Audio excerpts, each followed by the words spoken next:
Salam, selamat pagi Bapak Ibu yang dikasih Tuhan, semuanya sehat? Berikan salam dulu kanan kirinya, katakan engkau hebat, engkau luar biasa, engkau dikasih Tuhan, engkau disayang Tuhan, amin. Ya, puji Tuhan, ya. Seberapa dari kita yang menyadari bahwa hidup kita ini berharga di hadapan Tuhan?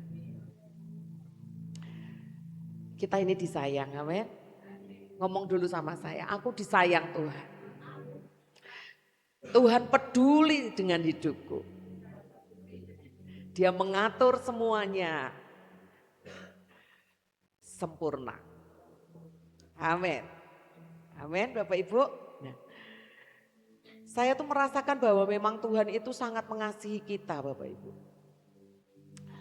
Kita ini sadar atau tidak sadar Tuhan itu mengasihi kita. Amin. Sebenarnya sudah dibuktikan dan sudah terbukti kalau dia itu Tuhan yang mengasihi kita.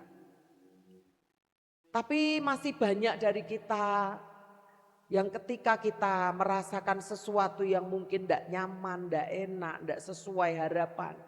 Seringkali kita merasa sendiri, sepi, gak ada yang peduli gitu. Padahal sesungguhnya di balik semua ketidakmengertian kita, Tuhan itu peduli. Amin. Nah, karena itu kenapa saya katakan demikian Bapak Ibu? Setiap kali pesan-pesan Tuhan disampaikan dalam setiap momen ibadah, itu kalau Bapak Ibu memperhatikan dengan sungguh-sungguh bahkan mencatatnya, maka satu dengan yang lain itu memiliki keterikatan atau keterhubungan yang kuat, yang tidak pernah terpisahkan satu dengan yang lainnya. Alurnya itu nyambung gitu loh Bapak Ibu. Sehingga kalau kita mau sungguh-sungguh memperhatikan, maka kita itu akan memperoleh satu pengertian yang benar akan kehendak Tuhan dalam hidup kita. Karena itu saya mendorong Bapak Ibu, jangan absen ibadah kalau tidak benar-benar terpaksa. Amin. Kalau benar-benar sampai sakit, tidak kuat bangun, nah, tidak datang ibadah tidak apa-apa. Tapi saya berdoa kita semua sehat. Tapi selama kaki kita masih bisa melangkah ke rumah Tuhan, paksa diri kita kalau perlu. Wah hatinya gak enak Bu, paksa datang ke rumah Tuhan. Dompetnya gak garing Bu, paksa datang ke rumah Tuhan. Amin. Tuhan tidak cari isi dompetmu kok. Tuhan cari hati kita. Amin. Kalau hati kita ini kita persembahkan kepada Tuhan, apa toh yang gak mungkin Tuhan berikan bagi kita? Nyawa saja dia berikan, apalagi semua yang lain-lainnya. Amin. Pagi ini saya menyampaikan, nyambung dari yang minggu lalu Pak Kiki sampaikan. Pak Kiki sampaikan tentang lembah Eskol. Tapi pagi ini kita akan belajar selain tentang lembah Eskol, yaitu tentang pengintai-pengintainya. Kita mau belajar yuk dalam Bilangan pasal 13 ayat 1 sampai dengan yang ketiga, nanti loncat ayat 17 sampai dengan yang ke-20.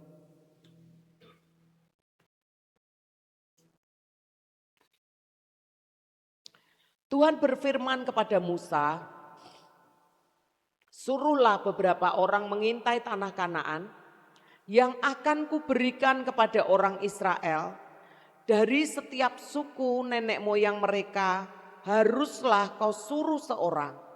Semuanya pemimpin-pemimpin di antara mereka. Lalu Musa menyuruh mereka dari padang gurun Paran sesuai dengan titah Tuhan. Semua orang itu adalah kepala-kepala di antara orang Israel. Maka Musa menyuruh mereka untuk mengintai tanah Kanaan, katanya kepada mereka, pergilah dari sini ke tanah Negeb dan naiklah ke pegunungan. Dan amat-amatilah bagaimana keadaan negeri itu. Apakah bangsa yang mendiaminya kuat atau lemah? Apakah mereka sedikit atau banyak? dan bagaimana negeri yang didiaminya, apakah baik atau buruk, bagaimana kota-kota yang didiaminya, apakah mereka diam di tempat-tempat yang terbuka atau di tempat-tempat yang berkubu, dan bagaimana tanah itu, apakah gemuk atau kurus, apakah ada di sana pohon-pohonan atau tidak. Tabahkanlah hatimu dan bawalah sedikit dari hasil negeri itu. Waktu itu ialah musim hulu hasil anggur. Sampai di situ Bapak Ibu.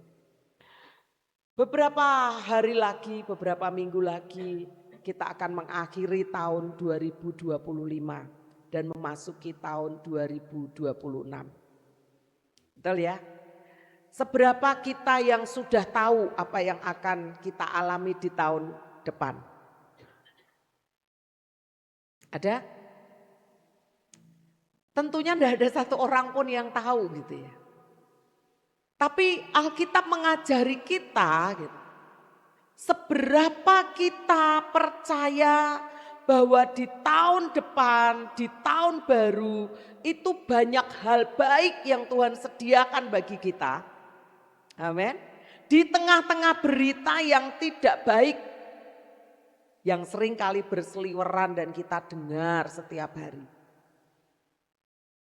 Seberapa kita yang percaya bahwa hari itu, tahun depan gitu ya, kita ini sedang dibawa Tuhan menuju tanah perjanjian dalam hidup kita. Tanah perjanjian mungkin buat satu dan yang lain berbeda. Tanah perjanjian itu pasti diberikan. Amin. Tapi bisa jadi tanah perjanjian saya itu berbeda dengan tanah perjanjian Bapak Ibu dan kita semua. Ada yang mungkin tanah perjanjiannya itu adalah keluarga yang harmonis. Gitu ya. Ada yang perekonomian yang lebih baik dari hari ini. Ada yang dijanjikan Tuhan, suamimu atau istrimu akan menjadi orang yang bertanggung jawab dan menopang hidupmu.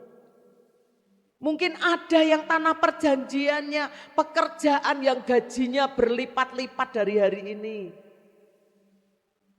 Apa mungkin jodoh atau mungkin masa depan atau mungkin pekerjaan yang semuanya itu baik dirancang Tuhan dalam hidup kita. Amin. Tapi seberapa kita ini bisa dan berani percaya di tengah semua berita yang mengerikan kalau kita dengar. Medsos setiap kali kita buka isinya, kalau di prosentase menurut saya tetap prosentasenya banyak yang gak baik. Betul? Kadangkala menimbulkan ketakutan dalam hati kita. Tapi di tengah itu semua, seberapa hati kita ini mau terus percaya kepada Tuhan. Bahwa di tengah semua yang gak baik kita melihat Tuhan yang baik. Amin. Tadi pengintai itu disuruh melihat, ya kan? Bagaimana amati, bagaimana keadaan negeri itu. Apakah bangsa yang mendiaminya kuat atau lemah, mereka sedikit atau banyak. Bagaimana kota-kotanya, bagaimana hasil tanahnya. Amati Bapak Ibu. Selidiki, cari kabar sebanyak-banyaknya. Saya itu percaya setiap kali terjadi kegoncangan. Kita ini ikut tergoncang enggak? Ikut ya tergoncang ya. Yang enggak ikut tergoncang siapa? Ada? Kalau harga minyak naik, kita belinya ikut naik atau tetap harga lama? Tetap naik kan? Itu namanya tergoncang Bapak Ibu. Tapi setiap kali goncangan ada, maka percayalah ada kekuatan Tuhan yang dianugerahkan kita. Untuk kita ini tidak jatuh di tengah goncangan, tapi justru goncangan itu menjadi batu lompatan, mendorong kita lebih naik tinggi lagi bersama dengan Tuhan. Amin. Goncangan naik, kesempatan untuk melompat. Jangan biarkan goncangan yang ada itu membuat kita jatuh, tergeletak, terpental. Seketika bisa jatuh enggak? Bisa Bapak Ibu. Kalau enggak siap gitu kan. Tapi Alkitab yang mencatat berapa kali orang jatuh, orang benar jatuh.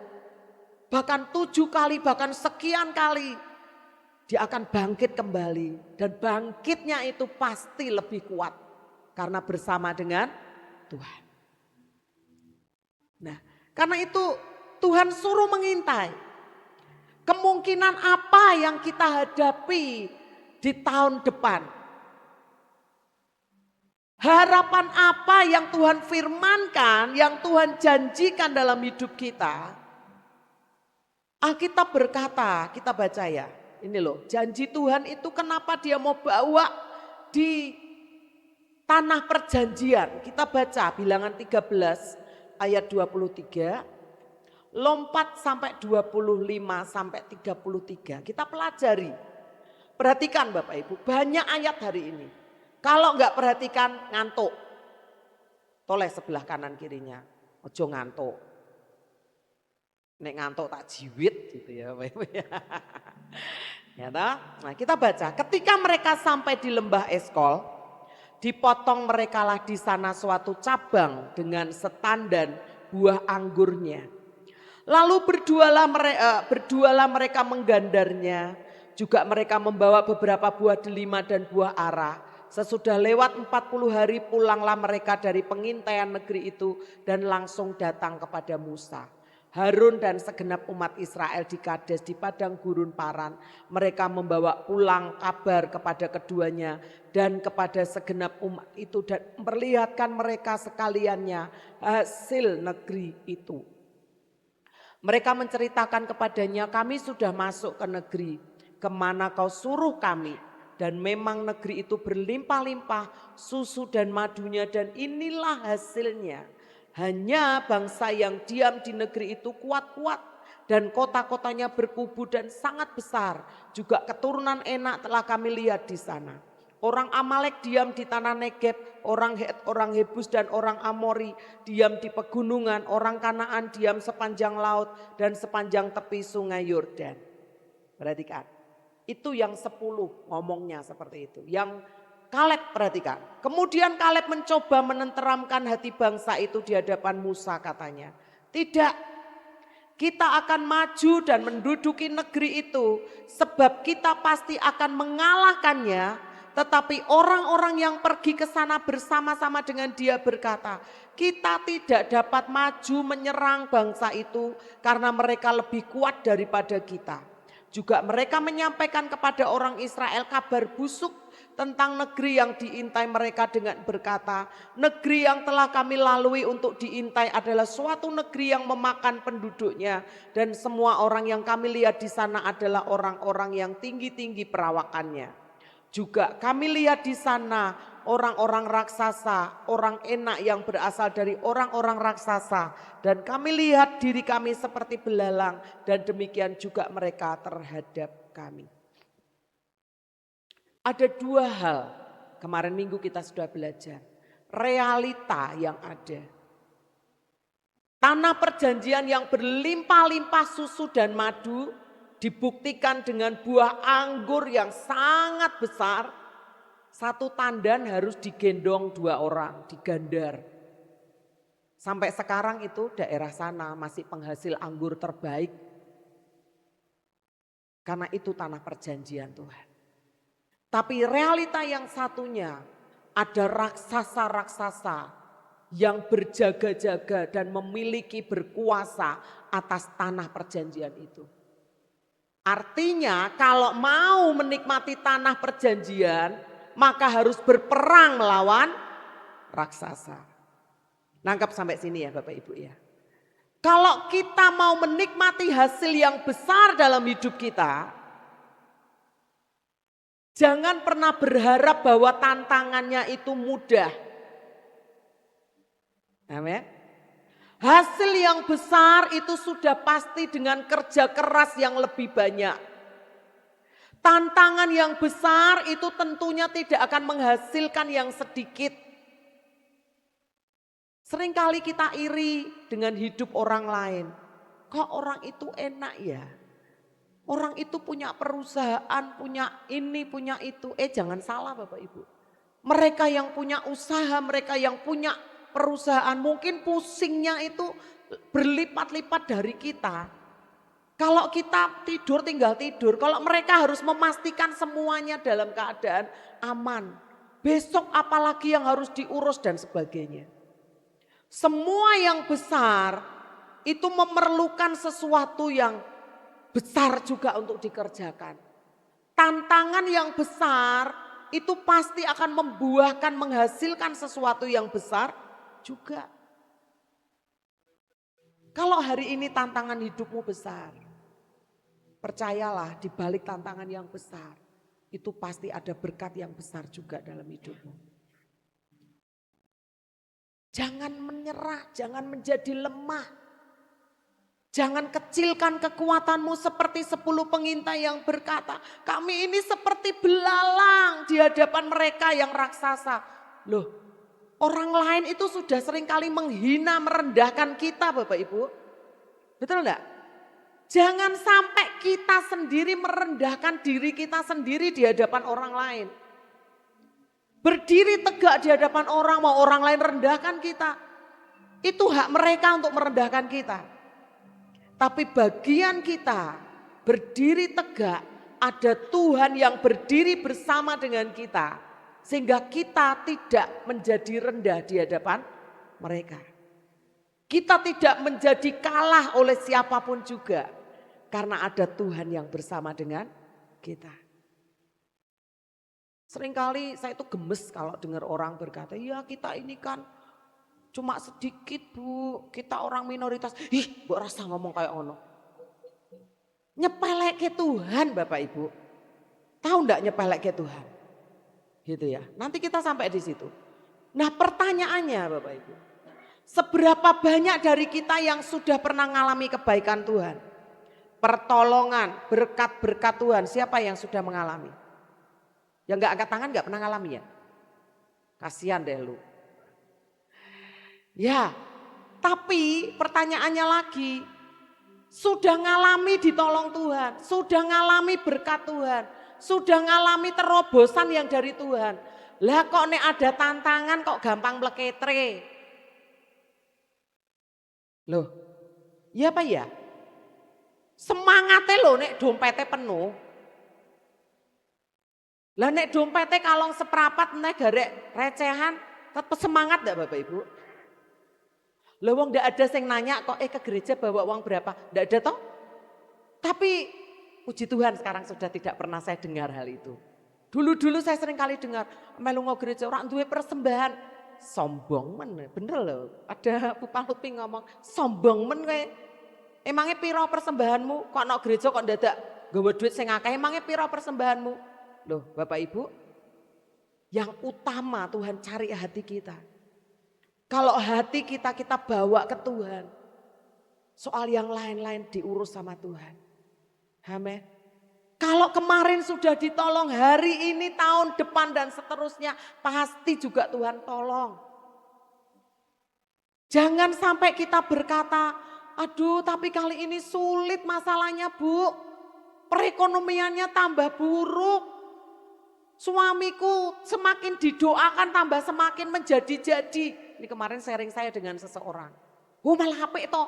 Loh piye toh Bu kok malah HP? Loh berarti itu sudah mendekati mau sembuh. Loh ya enggak Ibu Bu? Tanya Bu Sulis.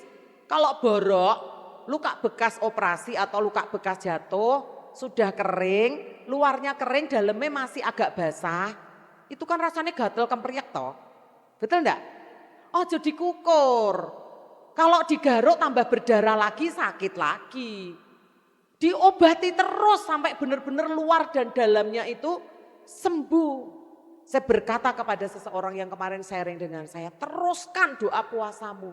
Setane tambah ngedian Bu, saya doa puasa. Yo, kowe yo tambah ngedian ambek Tuhan, saya bilang gitu. Ojo kalah ambek setane. Loh, iya kan Ibu, Bapak Ibu? Kita ini ada dalam medan peperangan. Kalau dilihat raksasa, kita harus punya kekuatan yang melebihi raksasa. Mungkin enggak? Mungkin kalau bersama dengan Tuhan. Pasti kalau bersama dengan Tuhan. Yang gak mungkin itu kalau kita menggunakan kekuatan kita sendiri Bapak Ibu. Yang gak mungkin itu kalau kita merasa mampu, merasa bisa, merasa cukup. Jelas pasti kita kalah. Tapi kalau bersama dengan Tuhan, mau sesulit apapun, mau seberat apapun, mau setidak mungkin, semustahil apapun, semuanya itu mungkin. Karena Dia penguasa semuanya.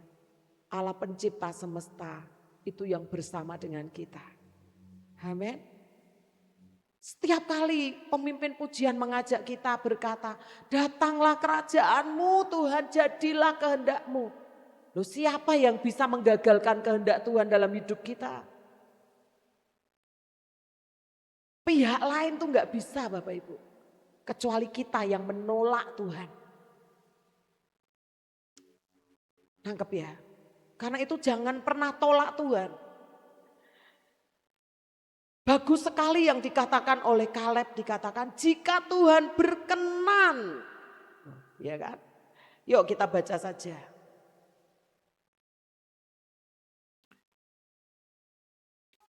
Yang tadi 10 pengintai omongannya seperti itu kan Bapak Ibu ya. Seperti belalang, jangan kecilkan dirimu. Ini sekarang kita lihat perkataan Yosua dan Kaleb. Bilangan pasal 14 ayat 6 sampai 9. Perhatikan, nanti kalau belum jelas Bapak Ibu di rumah baca lagi. Tetapi Yosua bin Nun dan Kaleb bin Yefun yang termasuk orang-orang yang telah mengintai negeri itu mengoyakkan pakaiannya dan berkata kepada segenap umat Israel, negeri yang kami lalui untuk diintai itu adalah luar biasa baiknya. Lihat, ini imannya. Yang dia lihat, dia ucapkan. Yang dia percaya, dia ucapkan.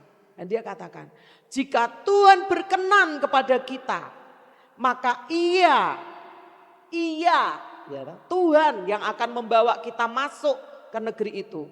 Dan akan memberikannya kepada kita suatu negeri yang berlimpah-limpah susu dan madunya. Hanya janganlah memberontak kepada Tuhan. Dan janganlah takut kepada bangsa negeri itu, sebab mereka akan kita telan habis. Yang melindungi mereka sudah meninggalkan mereka, sedang Tuhan menyertai kita. Janganlah takut kepada mereka. Ini loh yang mesti kita miliki. Mental 2 pengintai pilihan Tuhan. Yang benar-benar memasuki tanah perjanjian. Tanah yang berlimpah susu madu, tanah yang diberkati, tanah yang baik, yang subur, yang menghasilkan yang terbaik. Apa yang dimiliki oleh Yosua dan Kaleb? Dia mempercayai yang baik di tengah situasi yang tidak baik. Amin. Dia terus memperkatakan iman, kuasa Tuhan yang besar. Tadi di depan kami sharing. Ada seorang yang sakit dan dia berkata tentang kematian sampai tetangga-tetangganya itu pada heran gitu ya. Kok ngomongnya tentang kematian terus gitu. Harusnya enggak seperti itu ya Bu gitu. Kita sharing di depan. Harusnya ngomong, puji Tuhan diizinkan sakit, tapi Tuhan pasti tolong. Tuhan lebih besar dari penyakitku. Puji Tuhan, Tuhan pasti kasih jalan keluar. Doakan ya Bu biar ketemu dokter yang tepat yang bisa memberikan pengobatan yang tepat sehingga membawa kesembuhan. Enak mana Bapak Ibu didengar daripada wes ora ono harapan iki wes saluk mati wae aku. Enak mana didengar saja tuh loh, enak mana coba.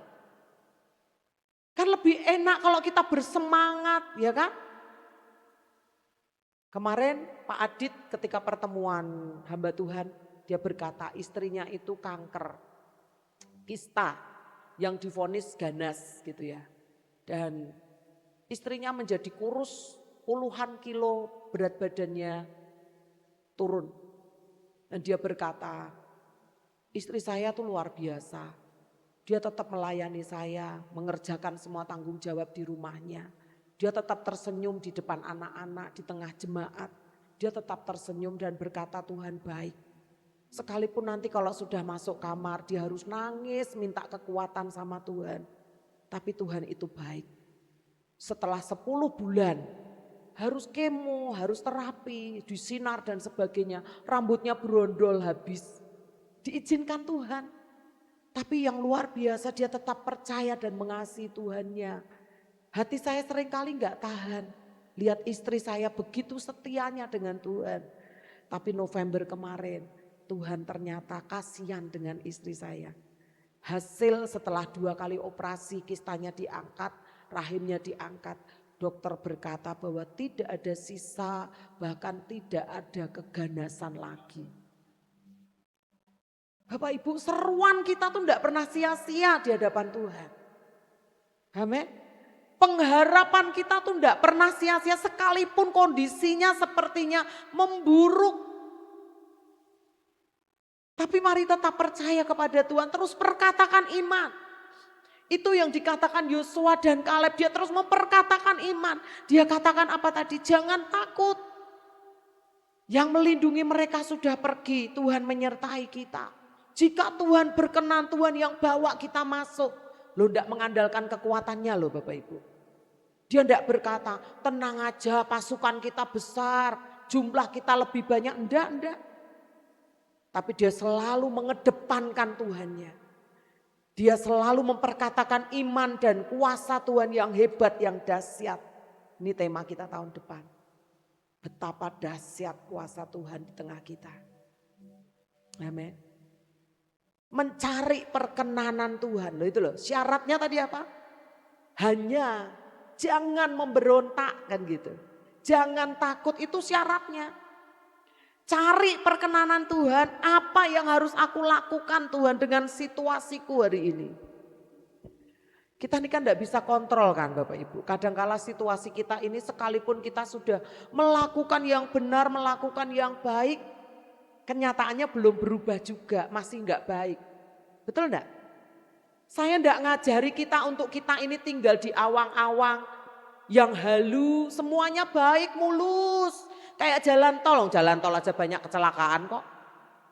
Betul? Seringkali kerusakan terjadi juga di jalan tol, kemacetan. Apalagi hidup kita. Tapi saya mau mengajak kita di tengah semua peperangan tantangan hidup kita.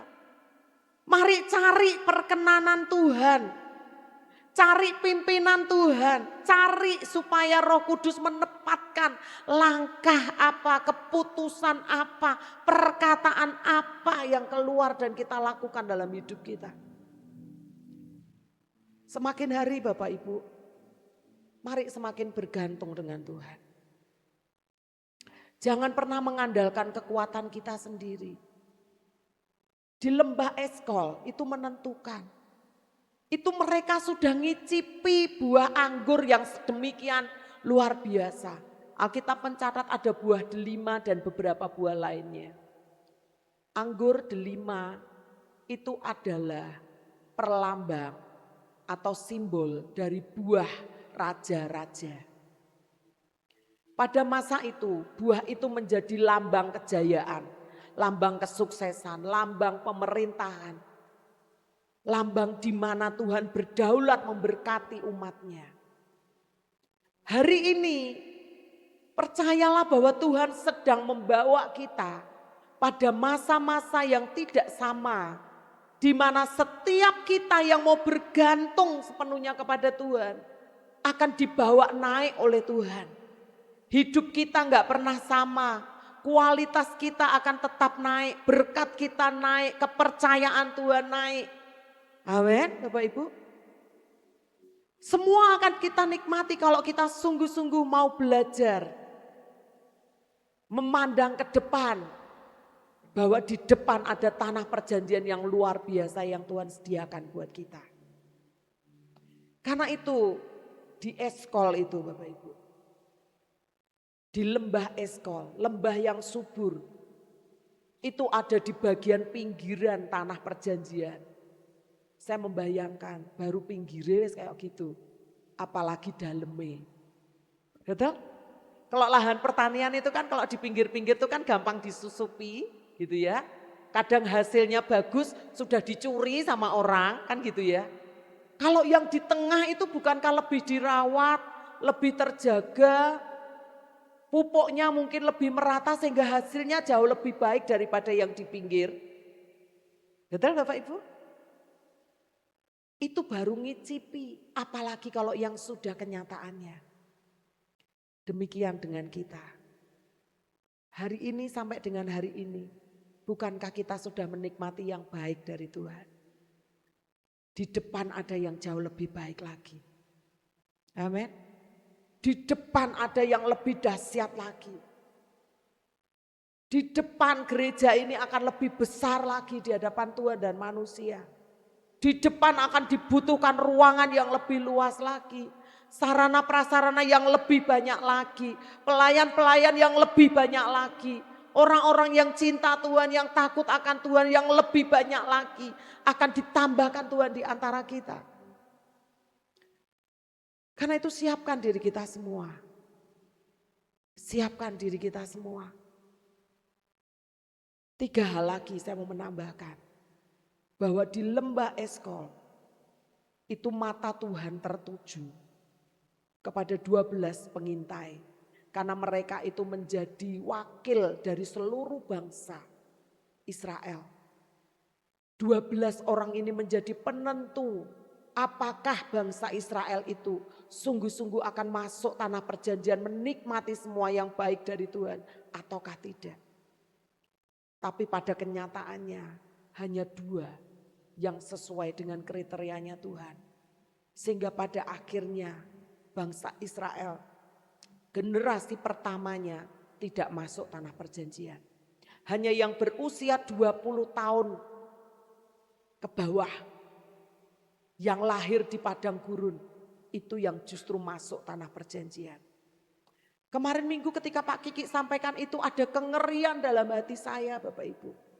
Tuhan jangan sampai satupun dari kami yang terlewat dan tidak masuk tanah perjanjian. Bu Darse pernah ngomong, sok kapan toh Bu punya gereja permanen.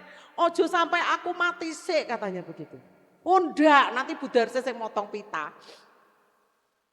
Ini Bu Darsenya mana toh? Enggak datang ya? Bapak Ibu, mari. Saya dan Bapak Ibu semua adalah penentu-penentu dari keluarga kita. Dari suami atau istri anak kita untuk mereka menikmati tanah perjanjian Tuhan. Dari gereja kita akan mengalami pertolongan dan mujizat Tuhan di tahun depan. Semua itu tergantung dari saya dan Bapak Ibu semua. Ngomong sama sebelahnya, tergantung kamu loh. Kamu penentunya loh. Kalau Bapak David kapan hari sampaikan, Tuhan penentu semuanya. Tuhan dengan besar hati berkata menawarkan kepada kita, aku penentunya. Tapi maukah kamu bergandeng tangan bersama dengan aku? Ikut menjadi penentu dari kegerakan, dari lawatan, dari masuknya tanah perjanjian. Bagi komunitas di gereja kita maupun bagi keluargamu. Tuhan selalu mencari rekan kerja. Tuhan kita bukan Tuhan yang ngebos, yang mau kerja sendiri dan menyelesaikan semuanya. Bisa, bisa. Tapi dia selalu menawarkan kepada kita. Maukah engkau bekerja sama dengan aku? Bergandeng tangan bersama dengan aku. Untuk melangkah bersama dalam tanah perjanjian yang aku sudah sediakan. Amin Bapak Ibu. Nah, di lembah Eskol itu menjadi lembah penentuan, lembah pengambilan keputusan. Apakah bangsa Israel akan maju atau mundur, mau terus melangkah ke depan atau batal menerima janji Tuhan. Apakah mereka berani atau mereka takut? Mereka memutuskan akan mentaati perintah Tuhan atau mereka mentaati keinginannya sendiri. Mau hidup atau mau binasa di padang gurun. Berarti kan Bapak Ibu. Ngeri ya. Karena itu tetap berdiri di tengah keluargamu. Saya serukan ini bagi istri-istri, bagi suami-suami. Berdiri atas keluargamu. Pertahankan di hadapan Tuhan, jangan sampai sesuatu yang tidak baik dialami dalam keluargamu. Engkau penentunya. Yang kedua, lembah Eskol itu adalah lembah keraguan-raguan. Ragu itu kata lainnya setengah hati percayanya, enggak bulet. Ya tahu Bapak Ibu, separuh-paruh, skeptis, banyak pertanyaan. Lah nanti piye, nek gitu piye, lah gini kok, nah gitu Bapak Ibu. Orang yang ragu itu mempertanyakan banyak hal, mempermasalahkan banyak hal, yang enggak penting-penting dimasalahno, nah, gitu. Penuh ketidakpastian, itu di lembah Eskol Bapak Ibu. Iya memang buahnya banyak, tapi raksasanya gede, piye, maju pun ndak ya? Nyerah wis balik nang nggone Mesir lagi. Bukankah itu seringkali terjadi dalam hidup kita Bapak Ibu? Kita seringkali ragu, takut untuk melangkah. Padahal orang yang ragu itu sesungguhnya orang yang sudah kalah sebelum berperang. Saya tuh orangnya kadang suka nekat sih. Jadi kalau suami bae bilang katanya saya tuh ora wedi mati katanya. Lah ngopo wedi mati, wong mati yang mlebu surga kok.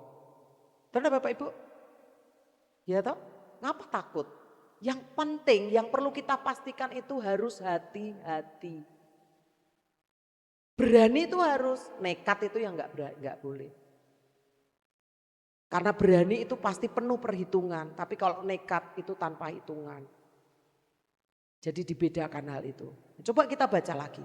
Yakobus pasal 1 ayat 6 dan 7 terjemahan BIMK. Kita lihat apa kata Alkitab tentang orang yang ragu-ragu.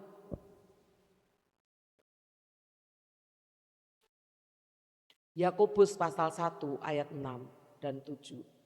Ya. Tetapi orang yang meminta, berarti kan, harus percaya, ia tidak boleh ragu-ragu. Sebab orang yang ragu-ragu adalah seperti ombak di laut yang ditiup angin ke sana kemari.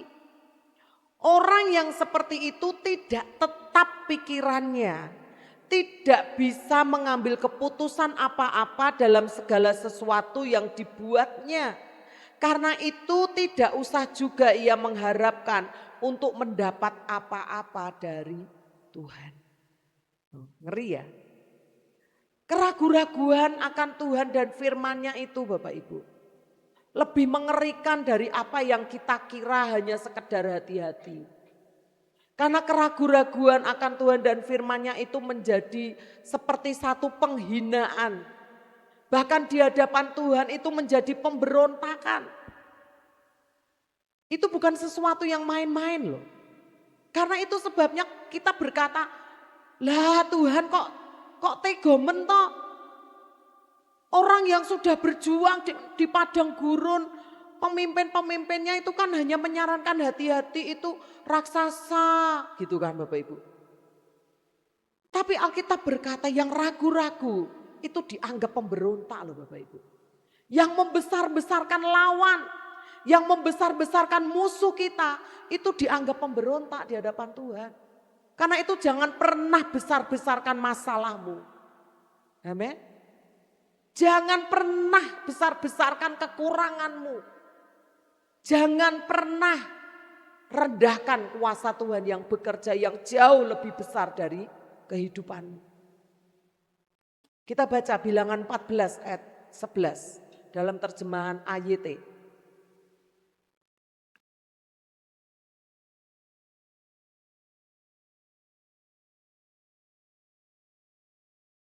Bilangan pasal 14 ayat 11.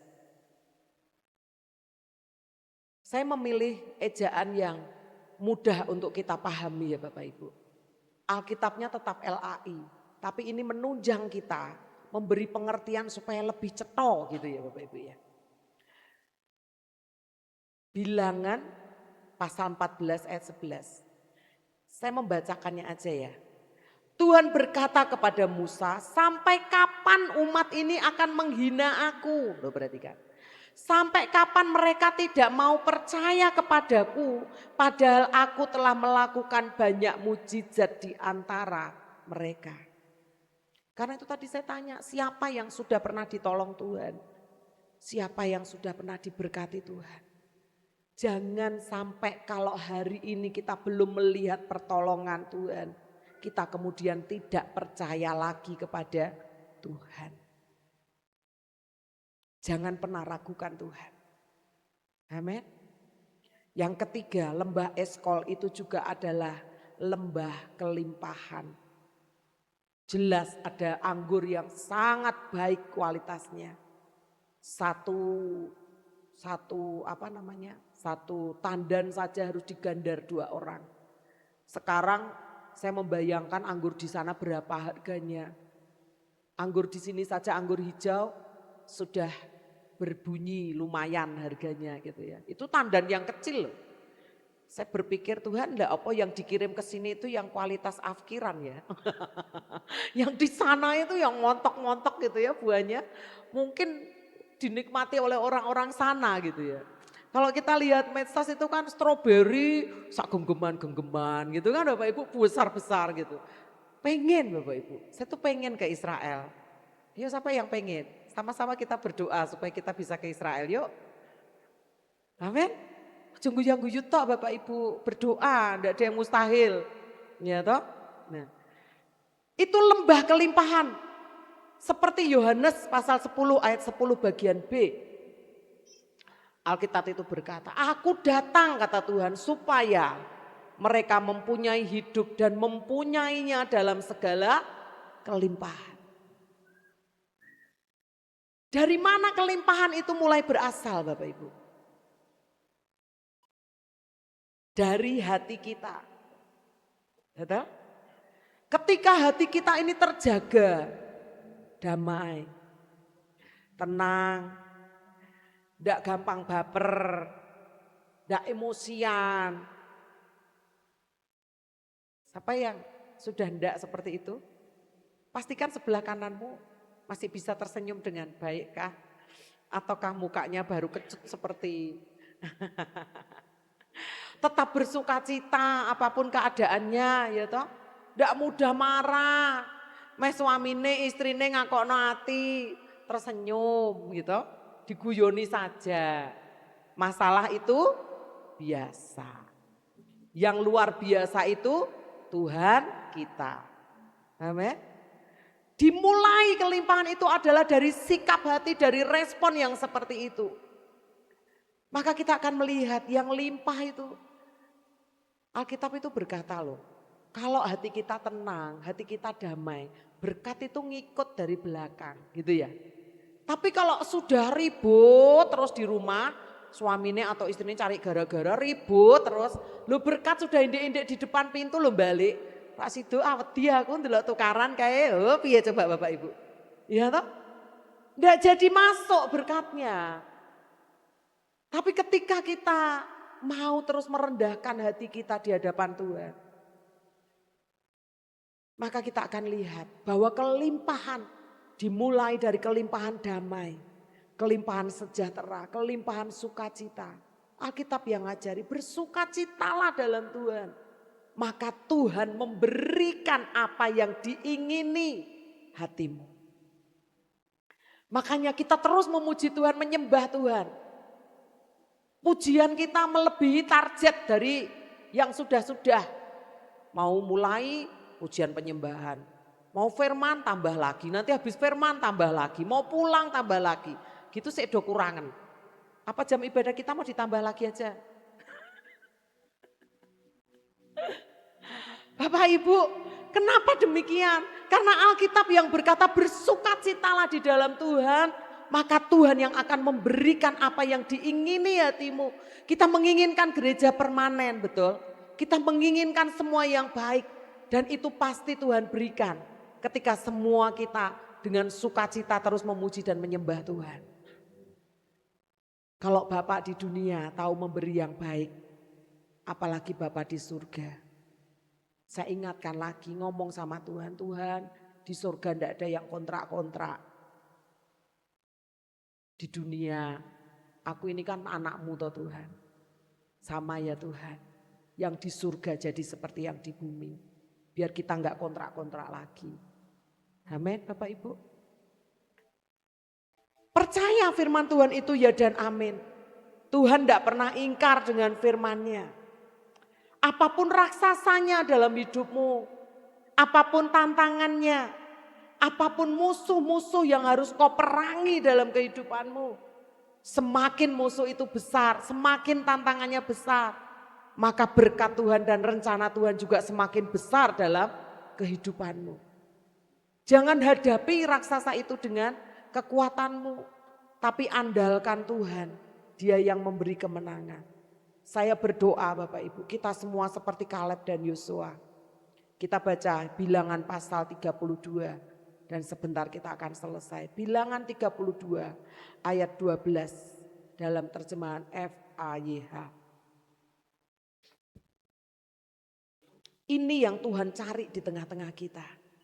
Dari 12 pengintai, 2 pengintai yang didapatinya berkenan di hadapan Tuhan.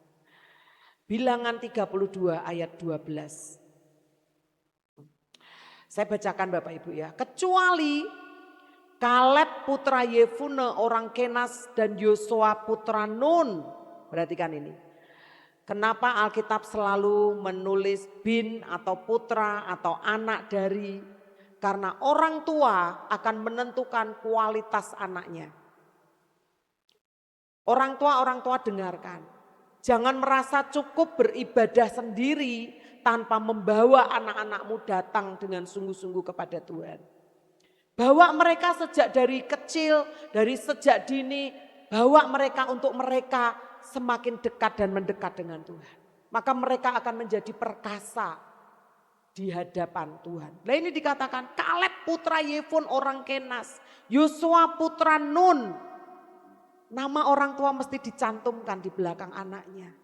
Menjadi warning, menjadi pengingat bahwa kita tidak cukup hanya memberikan pendidikan yang baik, makan yang baik, masa depan yang baik menurut manusia.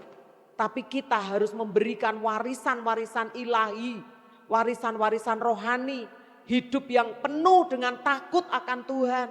Roh yang lemah lembut, hati yang takut akan Tuhan. Pengenalan akan Allah kepada putra-putri kita. Nek perlu paksa, sedikit dipaksa tapi jangan dengan kekerasan ya Bapak Ibu ya. Terus berikan pengertian, Alkitab mengajar, diulang-ulang. Mau tidur diingatkan, bangun pagi diingatkan, sambil makan diingatkan, mau berangkat sekolah diingatkan. Ingatkan terus tentang Tuhan. Tuhan Yesus mengasihi kamu nak, Tuhan memberkati kamu nak. Tuhan sangat cinta kamu, pasti kamu berhasil hari ini. Beruntung, diberkati Tuhan, ketemu orang-orang yang baik. Amin Bapak Ibu. Lihat di sini dikatakan Yosua putra Nun karena mereka mengikut Tuhan dengan sepenuh hati. Dan telah berusaha mendorong orang-orang untuk tetap mau memasuki negeri perjanjian. Kita belajar dan terus belajar. Mari mengikut Tuhan dengan sepenuh hati. Amin. Mari katakan dengan saya, aku mau. Katakan dengan saya, aku mau mengikut Tuhan dengan sepenuh hati. Amin Bapak Ibu. Dan yang kedua, Kaleb dan Yosua itu berusaha mendorong orang lain untuk masuk juga tanah perjanjian. Selain kita memotivasi diri kita, mari dorong juga saudara-saudara seiman kita, orang-orang yang ada di sekitar kita untuk mereka juga menikmati tanah perjanjian. Amin. Sehingga tidak ada satupun dari kita yang tidak menikmati yang baik. Tapi semua kita menikmati yang baik, bahkan yang terbaik dari Tuhan. Tanah perjanjian ada di depan kita. Hanya orang bodoh, Alkitab berkata, yang berkata hari ini tidak lebih baik dari kemarin. Enak zamannya Pak Harto, bodoh menurut Alkitab. Alkitab mengajari kita hari ini jauh lebih baik dari yang kemarin. Dan hari esok pasti jauh lebih baik lagi dibandingkan dengan hari ini. Amin. Itu kata firman Tuhan. Dan kita layak mempercayainya. Sehingga apa yang kita percayai itu pasti terjadi dalam hidup kita. Amin. Tuhan Yesus memberkati kita.